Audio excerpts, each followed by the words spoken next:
Hər birinizi salamlayıram, xoş gördük. Bugün xəyalın qulaq açılışına yığışmışıq. Allah bütün şəhidlərimizə rəhmət eləsin. Xəyalın atasına, anasına, cəmi şəhidlərimizin valideynlərinə, hər birimizə Allah səbir versin, dözüm versin.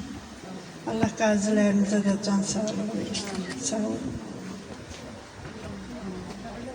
Mingəçevi şəhid anaları adına anamıza kiçik hədiyəmiz var, onu təqdim eləmək istəyirəm. Kiçik gülüyor, onun üçün bax, böyük hədiyyə. Bana buyurun. Hamıya sağcan arzulayıram. Biz keçirdiğimiz hissi hiç kez keçməsin. Dünyada sülh istəyirəm ki, sülh olsun. Sağ olun, var.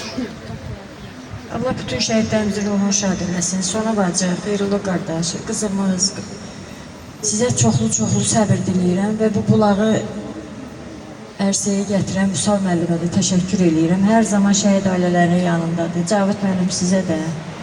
Kimin əməyi keçib ona. Çox sağ olun. Bir daha bütün şəhidlərimizin ruhu şad olsun. Bütün analara səbir diləyirəm. Salam Melike. Mən Nurların anasıyam. Hamınız bilirsiniz ki, qoşqarım da birisiyəm. Üzeyirov qoşqarım. Bugün onu demək istəyirəm ki, şəhid bacıları mənim üçün Nərmin, şəhid qardaşları mənim üçün Orxandır. Allah onların hər birinə dözüm versin. Biz anayıq.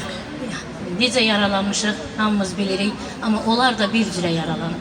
Ona görə də Allah onlara dözüm versin. Allah həmişə onların yolunu açıq edəsin. Yollarını hamar eləsin, canlarını sağ eləsin. Qarşılarına qoyduqları məqsədə çatmağı Allah nəsib qismət eləsin. Xeyirli övladlar, gözəl insanlar olaraq yaşasınlar. Allah canınızı sağ eləsin. Hamınızı salamlayıram. Allah balamızı yerini cənnət məkan eləsin. Valideynlərinə çoxlu səbir versin. Biz analar üçün ən böyük dərddir, dözülməz bir dərddir ana üçün. Bala vermək. O qapını açanda deyirsən ki, balam gəldi. Amma açırsan balan gəlmir. Onların ana sözünə həsrət qalmışıq. Üzlərinə həsrət qalmışıq. Allah şəhidlərimizi yerini cənnət məkan eləsin. Məqamlarını uca eləsin. Valideynlərinə bol-bol səbir versin.